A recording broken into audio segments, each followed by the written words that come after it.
BB ન્યૂઝમાં આપનું સ્વાગત છે। હું છું અજીત ઝુપેલવાલા। સમાચારમાં વાત કરીએ તો વડોદરા શહેરના પાનીગેટ વિસ્તારથી પાનીગેટ દરવાજા પાસે જૂની ગઢી મિત્ર મંદિરના ગણપતિ વિસર્જન યાત્રા 6:20 શાંતિપૂર્ણ મોટી સંખ્યાના ભક્તોની ઉપસ્થિતિમાં લોખંડી પોલીસ બંદોબસ્ત અને કોમી એકલાસ સાથે આગળ વધી રહી હતી।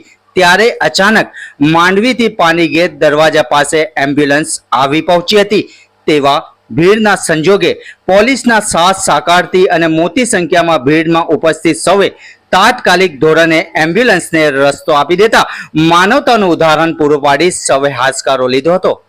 રિપોર્ટ અઝીઝ ઝુપેલવાલા।